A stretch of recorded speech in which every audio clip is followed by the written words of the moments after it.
How many times have you heard someone say, I have forgiven them, but I'll never forget it?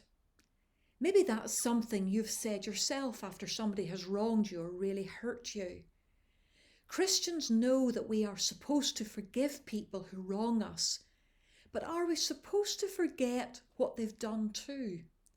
For most people, forgiving is hard enough, but forgetting, well, that's too much to ask. I've been thinking about forgiving and forgetting this week because I've been reading the story of Joseph, and what an amazing story it is. I thoroughly recommend that you read it for yourself in one sitting. Start at Genesis chapter 37 and read through to the end of the book. A quick summary of Joseph's life shows that he had been greatly wronged many times. He was literally hated by his brothers, so much so that they wanted to kill him, and most of them did. But instead, they took an opportunity to sell him to some passing merchants. And then they lied to his father, suggesting that he'd been killed by some wild animals. What hard and cruel hearts to watch their father mourn and grieve for his beloved son. The merchants sold Joseph on as a slave in Egypt, where he was falsely accused of sexual assault by his master's wife and thrown into prison.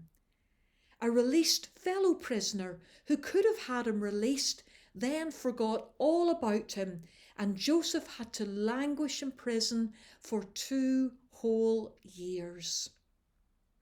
So if you look at Joseph's life, probably from his teens until he was 30, it was continually marked by people hurting or wronging him.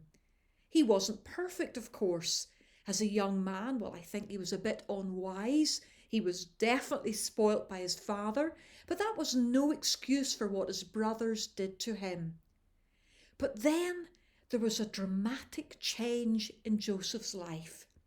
Through an amazing set of circumstances, Joseph was put in charge of Egypt, second only to the Pharaoh himself during a very critical time in the nation. The Pharaoh had given his daughter in marriage to Joseph, and when they had the first child, Joseph named him Manasseh, and here's why. In Genesis 41, verse 51. He says, "It is because God has made me forget all my trouble and all my father's household." Do you think that Joseph literally forgot all the wrongs and the suffering that had happened to him, and that he wiped from his mind his whole family and all the hurt that they had caused him? I don't think Joseph is saying that at all. And the reason I think that is because of what happens when baby number 2 came along. Genesis 41:52. The second son he named Ephraim and said, "It is because God has made me fruitful in the land of my suffering." Joseph never shied away from acknowledging that he had suffered. And I'm sure over the years, Joseph had at points struggled with forgiveness. I am sure there had been times when he felt angry and resentful. But somewhere along the line, Joseph began to see a bigger picture in his life. He began to understand that God was working in and through all the bad things that had happened in his life to shape him and mould him for God's purpose and to be useful to others. If Joseph had clung on to unforgiveness and allowed bitterness to take root in his heart, that would have clouded this sense of purpose and robbed him of the fruitfulness that God had for his life, because he would have been so wrapped up in the wrongs done to him. We've all met people like that. There was a serious famine throughout Egypt, And many of the countries around at that time were struggling, and people from them were coming to Egypt to get food during the famine. One day, Joseph's brothers turned up looking for food. They didn't recognize him, but he certainly recognized them. You must read the full story for yourself, but the final outcome is that we see that forgiving doesn't mean forgetting. It doesn't mean forgetting the bad things or the wrongs that have been done in the sense that they're wiped out of our minds, but it does mean we don't need to get even. We don't need to get revenge. We don't even need them to get their comeuppance. Joseph threw his arms around each of his brothers and he wept because he recognized that God had done the impossible.